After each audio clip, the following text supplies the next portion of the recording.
Je devais vous promettre de m'en tenir à 45 minutes, mais j'ai promis au sénateur Manning 29 minutes. Je suis le parrain de la loi sur la prospérité, le projet de loi S-239. Il s'agit d'une nouvelle loi pour viser le commerce intérieur au Canada par le biais de modifications à la loi sur la concurrence. L'objectif, c'est de mettre à disposition des Canadiens la baisse des prix, plus de choix en matière de biens et de services et d'assurer la prospérité de l'ensemble des Canadiens. C'est un texte qui est pro-consommateur, pro-entreprise et qui va donner un coup de pouce à l'investissement et l'innovation à l'échelle du pays. Le projet de loi va habiliter une organisation spécialisée, le Bureau de la concurrence, pour faire des recommandations visant les obstacles au commerce intérieur, des règlements anticoncurrentiels qui devraient être éliminés. Cette modification renforce le mandat du bureau octroyé en vertu de la loi sur la concurrence pour pouvoir mener des enquêtes et assurer la concurrence pour le bien du public. Le projet permet aussi au gouvernement fédéral de répondre au délai de 120 jours pour ce qui est de la réduction des obstacles au commerce intérieur. Il va encourager, sans exiger, que les gouvernements provinciaux et territoriaux fassent la même chose pour réduire les obstacles au commerce intérieur dans leurs provinces et territoires respectifs. Cette approche respecte le fédéralisme et permet la cohésion de l'économie canadienne. Les deux mesures répondent en fait aux demandes formulées par le Bureau en 2023. Je vais aborder 5 choses. L'inspiration de ce texte de loi, ceux qui soutiennent ce texte, la loi sur la concurrence au Canada, les détails du texte, et enfin, je vais vous donner 2 exemples qui démontrent que le projet de loi va permettre d'améliorer le commerce intérieur. L'inspiration.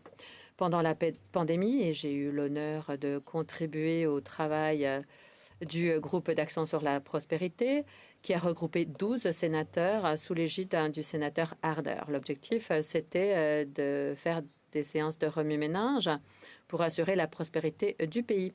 Plus de 70 experts ont alimenté les débats.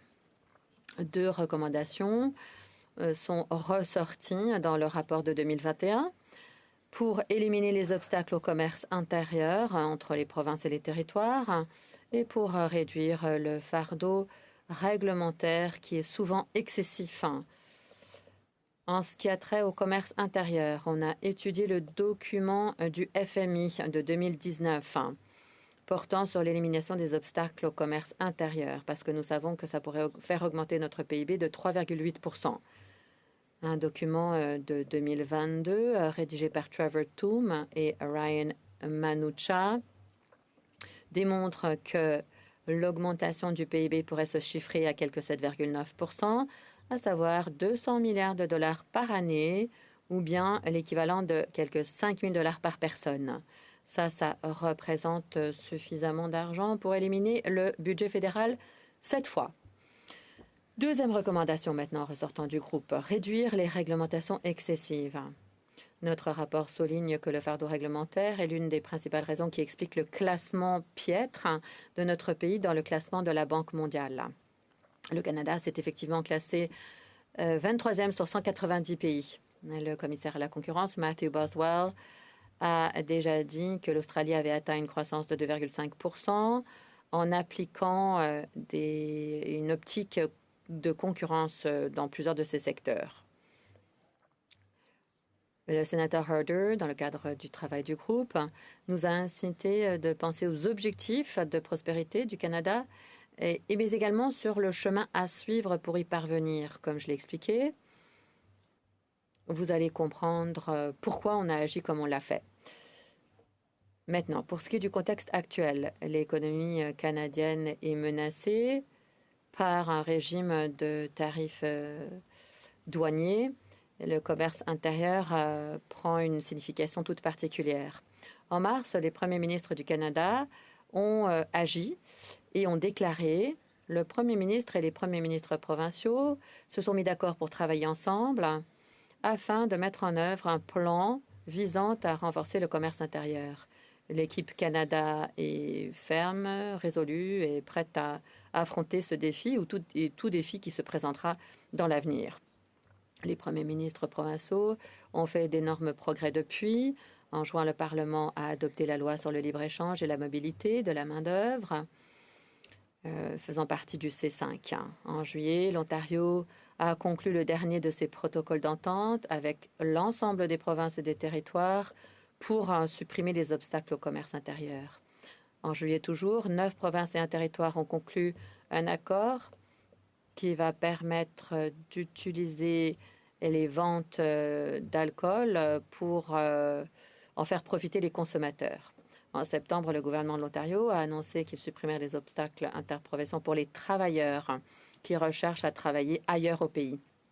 La semaine dernière à peine, toutes les provinces, tous les territoires et le gouvernement fédéral ont conclu un accord pour éliminer les barrières commerciales sur bon nombre de produits, à l'exception des denrées alimentaires et de l'alcool. Le gouvernement fédéral a également pris l'initiative de bâtir une économie plus compétitive. Dans le budget, on a des mesures pour améliorer la productivité et les stratégies industrielles, des mesures pour accroître la concurrence en télécommunications et dans le secteur bancaire. Il y a des restrictions proposées sur l'utilisation d'ententes de non-concurrence dans les secteurs réglementés à l'échelle fédérale. La loi sur la prospérité va renforcer les efforts coopératifs des premiers ministres visant à bonifier le commerce international. Le S239 va appuyer une feuille de route grâce à l'expertise et à l'indépendance du Bureau de la concurrence. Le Bureau va soutenir les efforts déployés par les provinces et territoires pour réduire les règlements anticoncurrentiels qui ont un impact préjudiciable sur le commerce intérieur. Soyons clairs, il ne s'agit pas de remettre en question les règlements, mais plutôt d'avoir de meilleures réglementations qui sont plus intelligentes et qui promeuvent la concurrence. Les Canadiens vont en bénéficier de cette concurrence accrue par le biais de prix moins élevés. Citons parmi les secteurs réglementés les services professionnels, la vente d'alcool, les télécommunications et l'aviation. Il est clair que les consommateurs canadiens vont pouvoir s'attendre à des améliorations dans ces secteurs, parmi d'autres. Ce projet de loi ne réinvente pas la roue. Comme je l'ai dit, le Bureau de la concurrence fait déjà des enquêtes, fait des études de marché et formule des recommandations pour bonifier la concurrence. Depuis 2015, le Bureau a présenté 90 mémoires aux organismes de réglementation pour réduire les obstacles à la concurrence. Depuis 2008, le Bureau a publié 10 rapports après avoir effectué des études de marché portant sur des problèmes de concurrence et a suggéré des solutions. Par exemple, le Bureau a effectué une étude sur le secteur aérien en juin et il y a une autre étude qui est en cours et qui porte sur le financement des PME. Relativement à ces activités, les modifications proposées dans le S239 vont rendre ces études et ces avis plus efficaces, vont aider notre pays à bâtir une économie canadienne encore plus forte.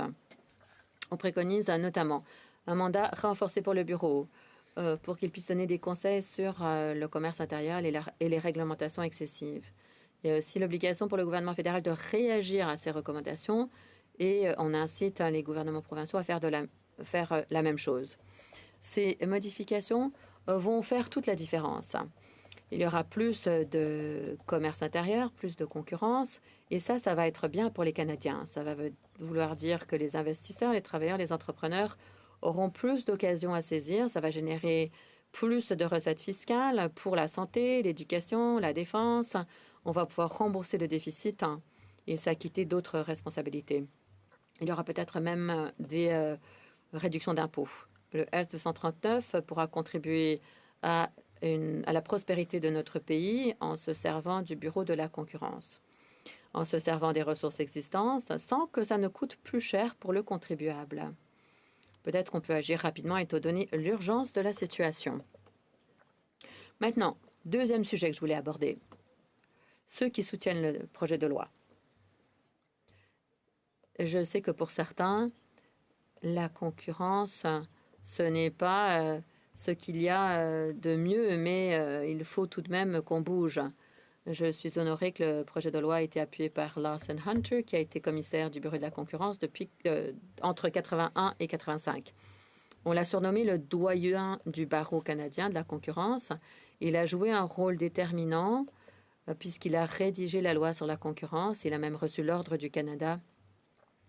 Il appuie le texte de loi et il nous a dit: le système commercial mondial devient de plus en plus protectionniste et par conséquent, il est essentiel que la concurrence nationale devienne plus vigoureuse. Le bureau de la concurrence devrait jouer un rôle plus visible et devrait s'assurer que les gouvernements ne restreignent pas de façon artificielle la concurrence. Je suis également honorée que le projet de loi soit appuyé par Sheridan Scott, qui a été commissaire de la concurrence entre 2004 et 2009. Il nous a dit que le projet de loi donnerait au Bureau de la concurrence de nouveaux outils importants pour encourager la concurrence et ce seraient les consommateurs et les entreprises canadiennes qui en profiteraient. Il a dit qu'il fallait éliminer les obstacles inutiles à la robustesse de l'économie canadienne. Ryan Manucha, dont j'ai parlé un petit peu plus tôt, est expert en commerce intérieur au CD Howe Institute. Il a déclaré: de lier la politique de concurrence à la réforme du commerce intérieur permet d'aligner le Canada avec les pratiques en Australie et dans l'Union européenne. Grâce à une expertise approfondie, le Bureau de la concurrence est bien placé pour jouer un rôle essentiel en la matière. Keldon Bester est directeur exécutif du projet Anti-Monopole. Il dit: un commerce intérieur renforcé et une politique de concurrence plus stricte sont des outils qui sont essentiels pour lutter contre les oligopoles qui se traduisent par l'augmentation du coût de la vie des Canadiens. Il faut profiter des outils qui sont à notre disposition pour diversifier nos relations commerciales. Vas Bednar est directrice générale du Canadian Shield Institute. Elle a rédigé un ouvrage en 2024, The Big Fix: How Companies Capture Markets and Harm Canadians. Elle a dit: le gouvernement fédéral et les provinces peuvent jouer un rôle important pour bonifier la concurrence au Canada. Il faut travailler de façon plus efficace à l'échelle de notre fédération. Et il faut considérer que la concurrence est un élément essentiel de notre stratégie. Et il faut s'assurer que les marchés soient plus libres parce que c'est bon pour les consommateurs. Il faut débuter en éliminant les obstacles au commerce intérieur. Je remercie encore une fois le sénateur Harder de son soutien. Merci au sénateur de son leadership au sein du groupe d'action pour la prospérité. Je suis reconnaissant du fait que le sénateur ait dit au sujet de ce projet de loi. Dans notre rapport, le groupe d'action a exhorté les gouvernements à libérer tout le potentiel du marché intérieur du Canada. La loi sur la prospérité répond à cet appel en faisant la promotion de la collaboration à l'échelle du pays. La réduction des obstacles va renforcer notre économie et il s'agit là d'une occasion à saisir pour assurer la prospérité de l'ensemble des Canadiens dans toutes les régions. Merci également à Jeff Brown, avocat retraité, de sa contribution à ce texte de loi. Merci à lui d'assurer la prospérité de notre pays. Le commissaire actuel, le commissaire à la concurrence, Matthew Boswell, a parlé des objectifs de ce projet de loi lors du sommet canadien sur la concurrence le 1er octobre. Il a dit: nous devons éliminer les obstacles au commerce intérieur, à savoir les obstacles à la concurrence. Le cadre réglementaire fragmenté du Canada crée des obstacles pour les entreprises et les travailleurs. On ne peut pas avoir une économie dynamique si les entreprises doivent passer par 13 régimes réglementaires différents dans un seul pays. Il faut agir rapidement pour harmoniser les règlements à l'échelle du Canada afin de libérer notre plein potentiel économique. Il faut qu'on ait un marché qui encourage la croissance à l'interne. Il a poursuivi en disant: nous devons favoriser un environnement réglementaire qui fait la promotion de la concurrence. Tous les paliers de gouvernement, fédéral, provincial, territorial, doivent travailler ensemble pour éliminer les obstacles qui limitent la capacité des petits acteurs à être concurrentiels dans notre économie. Nous avons besoin de réglementation intelligente qui fait la promotion de l'innovation.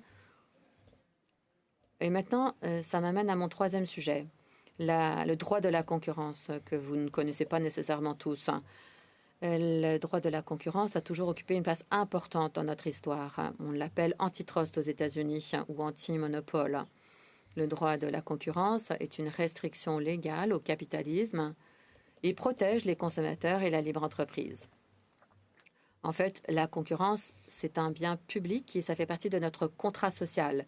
Ça garantit que les avantages du capitalisme sont ressentis par les consommateurs. Ça veut dire que les prix sont moins élevés, que les consommateurs ont plus de choix et qu'on peut faire plus d'investissements.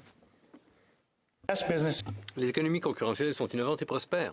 Les meilleures entreprises placent la barre plus haut pour les autres et c'est la raison pour laquelle nous protégeons la concurrence dans la loi canadienne. Par exemple, les lois sur la concurrence empêchent, dissuadent, voire punissent les acteurs dominants, les cartels et autres acteurs du domaine qui se livrent à des pratiques commerciales déloyales. Par pratique commerciale déloyale, j'entends fixation des prix et autres formes de collusion, le marketing trompeur, le rachat de concurrents pour former des monopoles et augmenter les prix. Le droit de la concurrence dispose également de leviers plus souples, tels que la fonction consultative indépendante du Bureau de la concurrence, que ce projet de loi renforce. Ce domaine du droit de la concurrence relève de la compétence fédérale en vertu du pouvoir en matière de commerce et d'industrie prévu à l'article 91.2 de la loi constitutionnelle de 1867. Quant aux origines de ce droit de la concurrence, eh bien, ça remonte à la fin du 19e siècle. À l'époque, la concentration de la propriété industrielle aux États-Unis entre les mains des barons voleurs constituait un problème majeur. John D. Rockefeller contrôlait le pétrole, Carnegie contrôlait l'acier, Vanderbilt contrôlait les chemins de fer et les bateaux à vapeur, tandis que Gould contrôlait le télégraphe. Cet âge d'or était caractérisé par la corruption politique, le lobbying effréné, l'exploitation des travailleurs, le contrôle de l'information et la manipulation des actions cotées en bourse. Le libre marché et la démocratie étaient en péril. Il fallait agir. En 1889, craignant que la même dynamique ne se produise au Canada, notre pays a adopté la première loi moderne au monde sur la concurrence. C'était le Anti-Combines Act. C'est comme ça que ça s'appelait à l'époque. Vaz Bednar et Denise Hearn disent dans leur livre « The Big Fix », Nathaniel Clerk Wallace, qui se présentait comme un briseur de fiducie, de trust, président conservateur d'une commission parlementaire chargée d'enquêter sur les monopoles, a été le moteur de la loi canadienne de 1889. Cette loi visait les regroupements d'entreprises qui fixaient injustement les prix ou qui s'associaient pour agir comme des cartels. L'adoption de cette loi fut importante, même si elle fut finalement édulcorée par le Sénat. Fin de la citation. Sénateur, la rédemption, pour nous, est à portée de main après 136 ans. Les États-Unis ont emboîté le pas au Canada avec la loi Antitrust Sherman de 1890 pour s'attaquer à ces barons voleurs dont je vous ai parlé. Ces dernières années, la concentration du pouvoir de marché dans le secteur technologique a suscité un regain d'intérêt pour le droit de la concurrence. Au Canada, en 1985, le gouvernement du premier ministre Brian Mulroney a promulgué notre loi moderne sur la concurrence. Cette loi a d'ailleurs fait l'objet de mises à jour importantes ces dernières années. Parmi les mises à jour, il y a l'ajout de pouvoir de cueillette d'informations pour les études de marché par l'entremise du projet de loi C-56 de 2023. C'est un projet de loi gouvernemental adopté ici en cette enceinte à l'unanimité en moins d'une semaine. Tout comme nous, au Sénat, le premier ministre Carney s'est montré enthousiaste à l'égard de la concurrence. Dans son livre « Valeurs », il a écrit, et je cite, « Le cycle des nouvelles entreprises et des nouvelles idées qui supplantent les anciennes est au cœur de l'économie de marché. » Or, le dynamisme ne se perpétue pas, dis-je, de lui-même. Les pays doivent jalousement préserver et activement entretenir les conditions qui favorisent ce dynamisme. Plus une économie est décentralisée, plus elle peut être dynamique et par définition, plus les leaders des secteurs économiques changent à mesure que de nouvelles idées intéressantes arrivent sur le marché. En revanche, la concentration conduit à la recherche de rente, à des efforts pour consolider les avantages existants. Une vigilance éternelle au nom de la concurrence est essentielle. L'avenir sera façonné par les entrepreneurs que nous ne connaissons pas encore. Chers collègues, alors que j'achève cette partie de mon discours consacré à l'histoire du droit de la concurrence, vos expressions me montrent que la concision est l'âme de l'esprit, pour citer Shakespeare. J'ai promis de ne pas utiliser toutes mes 45 minutes et je suis un homme de parole. Oui, je suis un homme de parole. Conséquemment, alors que j'atteins à peu près la 20e minute, je vais passer rapidement à mes deux derniers sujets. Quatrième sujet, donc, les détails du projet de loi S-239. Je pense que j'ai fait ça une fois quand j'étais dans ce siège-là. Bon, alors, c'est facile, là, les détails du projet de loi, parce que le projet de loi ne fait pas plus que 2 pages. J'ai dit, le projet de loi apporte 3 modifications mineures importantes toutefois à la loi sur la concurrence. Dans la version anglaise, en tout cas, c'est 2 pages. Premièrement, le projet de loi renforce le mandat actuel du Bureau de la concurrence en vertu de l'article 10.1 de cette loi afin de mener des enquêtes sur l'état de la concurrence dans un marché ou un secteur d'activité dans l'intérêt public. Plus précisément, le projet de loi habiliterait le commissaire à la concurrence à faire des recommandations aux institutions fédérales, provinciales, territoriales ou même municipales.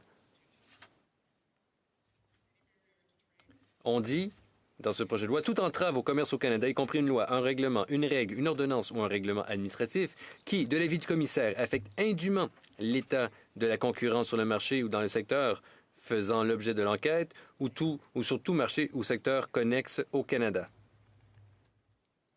Comme je l'ai dit, nous ne sommes pas en train de réinventer la roue. Le Bureau de la concurrence peut déjà mener des enquêtes et faire des recommandations en vertu de l'article 10.1.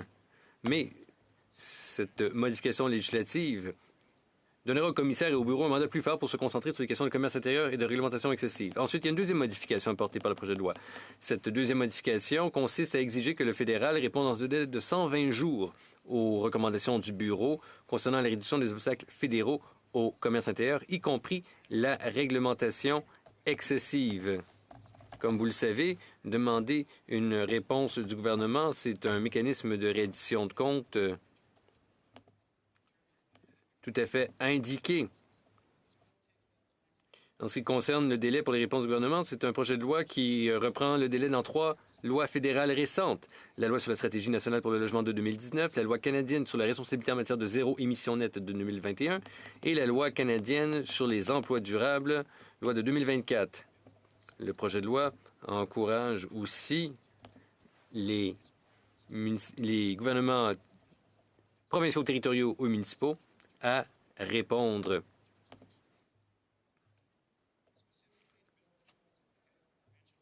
Le projet de loi, à répondre pour réduire les obstacles au commerce intérieur dans leurs juridictions respectives. Et plus précisément, le projet de loi prévoit que le responsable d'une institution provinciale, territoriale ou municipale peut donner suite à toute recommandation faite à l'institution dans un délai de 120 jours. Le projet de loi exige que le commissaire public publie la réponse plus tôt. Si aucune réponse n'est reçue, un avis à cet effet sera affiché sur un site web accessible au public. Et dans le projet de loi, le responsable d'une institution est déterminé comme étant le ministre fédéral, provincial ou territorial concerné, le directeur général municipal ou, dans le cas de société, le président directeur général. Les mesures du projet de loi concernant les recommandations répondent à une demande formulée par le Bureau en 2023 dans son mémoire au gouvernement sur l'avenir de la politique sur la concurrence au Canada. Le Bureau a fait remarquer que l'absence d'obligation pour les organismes concernés de répondre aux recommandations formulées par le dit bureau constitue une lacune importante dans la boîte à outils de la politique de concurrence du Canada. Le Bureau de la concurrence déclarait « Bien que les recommandations du Bureau découlant des études de marché ne soient pas contraignantes, le régime devrait exiger des entités gouvernementales soumises aux recommandations du Bureau qu'elles fournissent une réponse publique dans un délai raisonnable après la publication du rapport.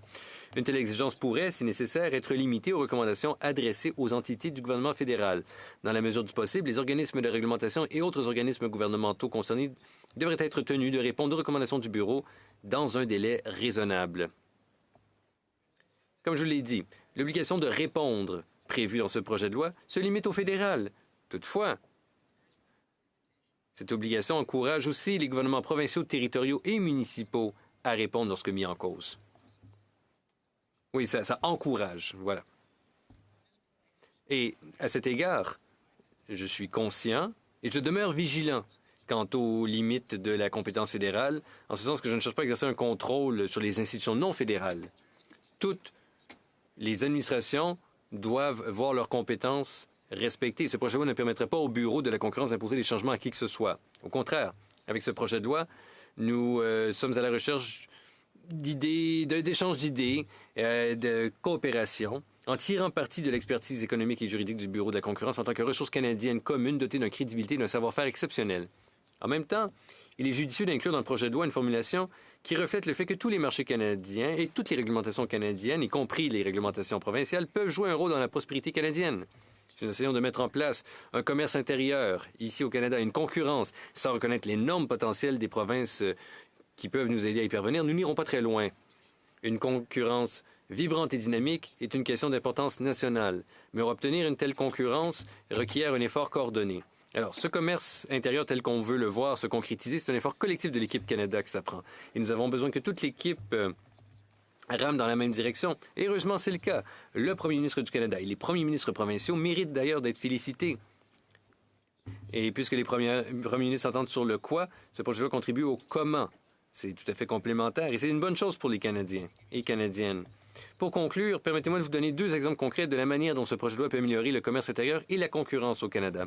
En juin, le Bureau de la concurrence publiait son étude de marché sur la concurrence dans le secteur aérien canadien. Le rapport recommandait d'accroître les possibilités d'investissement étranger afin de renforcer la concurrence, de l'accroître en fait. À mon humble avis, cela pourrait avoir une incidence sur la qualité, la disponibilité et le prix des services aériens passagers au Canada. Un service aérien inadéquat peut d'ailleurs représenter un obstacle au commerce intérieur, aussi un obstacle au tourisme, un obstacle à la mobilité de la main-d'œuvre et un obstacle aux investissements commerciaux dans les régions mal desservies, etc. Le gouvernement a fait quelques commentaires à ce sujet d'ailleurs. Cependant, si le projet de loi S-239 avait été adopté déjà, le gouvernement fédéral aurait dû répondre officiellement à ces recommandations, par exemple des recommandations là, pour les industries, les transporteurs aériens, dans un délai de 120 jours, alors que le sujet retenait encore l'attention du public après la publication du rapport. Mais en ce 25 novembre, 159 jours se sont écoulés sans réponse officielle et sans obligation d'en fournir une. Bien sûr, le temps qui passe refroidit l'intérêt public et les médias pour ce type de rapport. Ça permet aussi aux lobbyistes en place d'agir, ce qui peut être en décalage avec la concurrence croissante et la baisse des prix. Il serait donc préférable d'exiger une réponse rapide, ce qui pourrait également inciter à des changements de politique. Je vous ai donné un exemple qui relève du palier fédéral. Mais pour ce qui est du palier provincial, on sait que le Canada est connu pour ses barrières interprovinciales à la vente d'alcool. J'ai mentionné que nos premiers ministres provinciaux faisaient des progrès. En juillet, 9 provinces et un territoire ont signé un accord qui permettrait la vente directe d'alcool aux consommateurs dès le printemps prochain. Mais qu'en est-il de la vente au détail, chers collègues? Où sont les vins de la Colombie-Britannique dans les magasins de LCBO? Dans le National Post du 6 octobre, John Ivison a écrit, je cite, « Même si la vente directe aux consommateurs prend son essor l'année prochaine, cela ne résoudra pas le problème plus important de l'accès aux vins d'autres provinces dans les magasins d'alcool. » Les États-Unis ont mis en place la vente directe entre États depuis des années, et celle-ci ne représente que 8 % des ventes. Une véritable réduction des barrières interprovinciales permettrait aux magasins d'alcool provinciaux de créer des rayons canadiens avec une mise en vitrine des vins provenant d'autres provinces. Le columniste John Ivison souligne que le Canada est l'un des seuls pays au monde à ne pas autoriser la distribution de vins dans différentes régions. Il coûte moins cher à un viticulteur de Colombie-Britannique d'expédier une bouteille de Pinot Noir en Corée du Sud ou en Italie qu'en Ontario, au Québec ou dans les provinces de l'Atlantique. En fait, pour que le vin de la Colombie-Britannique soit vendu dans les LCBO ou dans les SAQ au Québec, un viticulteur de la Colombie-Britannique est obligé de payer des marges bénéficiaires de 71 et 130 % respectivement. Le 10 novembre, je suis rendu à ma dernière page, chers collègues. Le 10 novembre, un rapport de la Fédération canadienne de l'entreprise indépendante déclarait, je le cite, « Des obstacles plus larges et profondément enracinés continuent d'étouffer la croissance, l'innovation et la concurrence dans l'industrie nationale de l'alcool au Canada. » Fin de la citation. Si le projet de loi S-239 est adopté, enfin, quand le projet de loi sera adopté, et si le Bureau de la concurrence formule des recommandations pour éliminer ces obstacles au commerce intérieur, les gouvernements provinciaux seront encouragés à réagir, peut-être avec une certaine attente de la part du public quant à leur engagement compte tenu des avantages potentiels pour les consommateurs, qui sont après tout leurs commettants. En conclusion, la loi sur la prospérité canadienne est un projet de loi qui ne coûte rien et qui pourrait contribuer à faire baisser les prix pour les Canadiens tout en stimulant le PIB de notre pays. Alors, qu'est-ce qu'on attend, chers collègues? Soutenons le leadership de nos premiers ministres provinciaux et créons notre propre prospérité. Pour ma part, alors que notre fédération, c'est-à-dire là, les partenaires fédéraux, provinciaux, territoriaux, autochtones, se mobilisent pour relever les défis actuels, je n'ai jamais été aussi fier d'être Canadien. C'est la raison pour laquelle je présente ce projet de loi dans l'espoir qu'il contribuera modestement à l'effort économique de notre pays. Je vous demande de bien vouloir l'appuyer. Merci. Haikita Taminin.